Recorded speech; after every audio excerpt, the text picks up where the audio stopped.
भाई और बहनों, मेरा नमस्कार स्वीकार हो। आज हम आपके लिए भृंगराज रसायन बटी बता रहे हैं। तो इसको कैसे लेना है, इसको ध्यान दे करके देख लीजिए। भृंगराज ऐसा होता है, आप देख लो, इसमें फूल भी होते हैं। इस तरह का होता है भृंगराज, इसको देख लो आप। ये भृंगराज का पेड़ है जो सभी जगह मिल जाता है। वैसे बरसात में ये थोड़ा सा कमज़ोर हो जाता है, बाकी कि ये जाड़े में और गर्मियों में बहुत विशेष अच्छा और ताकतवर मिल जाता है। चौमासे में थोड़ा ये कमज़ोर हो जाता है, इसीलिए ये पेड़ आपको ऐसा लग रहा है। भृंगराज ऐसा होता है, इसको आप देख लीजिए अच्छी तरह से। तो मेरा कहने का मतलब ये, इसको आप 500 ग्राम सुखा करके चूर्ण बना लें। ये सूखा हुआ 500 ग्राम। और तिल का, काले जो तिल होते हैं उसको कूट पीस करके 250 ग्राम तोल लें आप। और एक आम लेकर के आप या तो पेड़ से टुरवा लें या फिर आप पंसारी के यहाँ से साबुत आमले लामें और उसका चूर्ण बना लें। और तीनों को कपड़ छन करके मिला लें। और इसको क्या करना है कि 5-5 ग्राम की मात्रा में आपको लेना है ये। तो ये कैसे लेना है, ये पानी से लेना है केवल, और इसमें कुछ नहीं मिलाना है। तो इसमें जिन आदमियों की यानी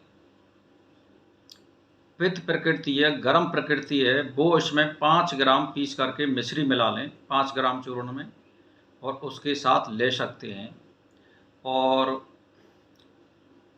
जिन लोगों को यानी ठंड की प्रकृति है, वो लोग इसमें बराबर का 5 ग्राम गुड़ मिला सकते हैं। तब आप पानी के साथ लीजिए, यानी आप 60 दिना तक इसको लगातार लीजिए। तो 60 दिना के बाद आपको ये एकदम चमत्कार दिखा देगा और बहुत विशेष फ़ायदा करेगा। और फिर आप इसमें यानी कम से कम 1-2 महीने का आप गैप दीजिए, और फिर इसको आप 2 महीना फिर ले सकते हो। इस तरह से आप 2 महीना ले तो 2 महीना गैप दो, फिर 2 महीना ले सकते हो। या साल में आप एक बार लीजिए, केवल 2 महीना लीजिएगा। लेकिन इसमें ये मैं आपको बता रहा हूँ, ताज़ा भृंगराज होना चाहिए आपका, टूटा हुआ पंसारी के यहाँ से नहीं लाओगे आप।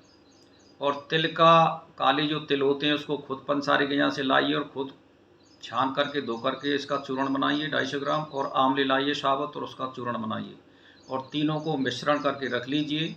और 5-5 ग्राम की मात्रा में सुबह शाम लीजिए, खाना खाने से पहले 1 घंटा पहले कम से कम।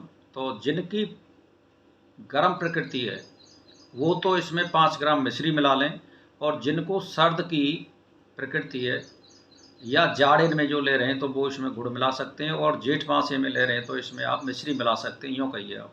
और इसको 2 महीना तक लीजिए। तो इससे फ़ायदा क्या होने वाला है, इम्यूनिटी यानी आपके जो रोग प्रतिरोधक क्षमता है वो विशेष बढ़ जाएगी, कोई रोग होने की हिम्मत नहीं करेगा। दूसरी बात, जिनको बहुत कम दिखता है, धुंधलापन दिखता है, वो व्यक्ति को दिखने लग जाएगा।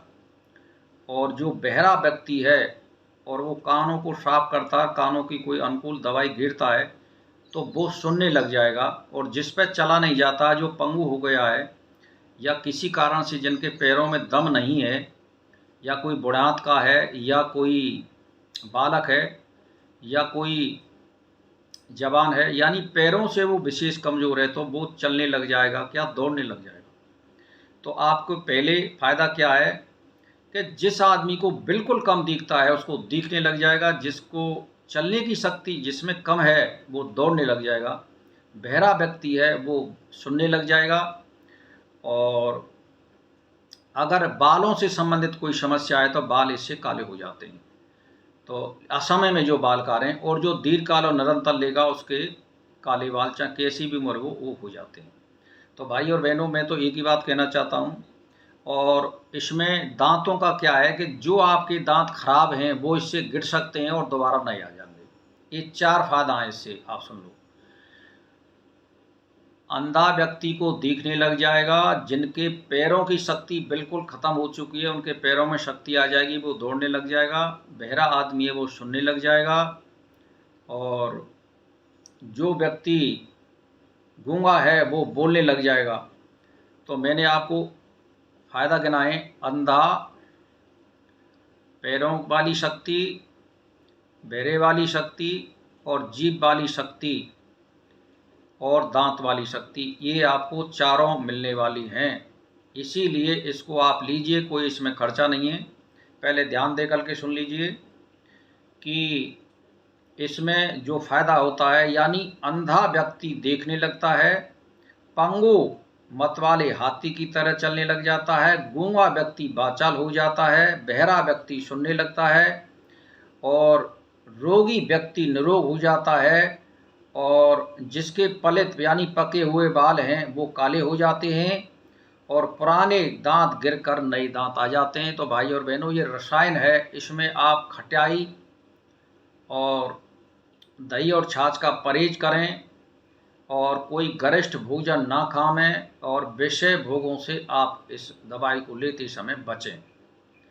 तो आपको निश्चय फ़ायदा होगा और बुले भरे कामों से बचिए। ये रसायन बटी है, आपको निश्चय फ़ायदा होगा। आप इसको लीजिए, कोई लागत नहीं है। ये सबसे श्रेष्ठ इम्यूनिटी बढ़ाने वाली, रोग प्रतिरोध क्षमता बढ़ाने वाली दवाई है। तो इस वीडियो को ज़्यादा से ज़्यादा शेयर करें। इसी के साथ मेरा नमस्कार स्वीकार।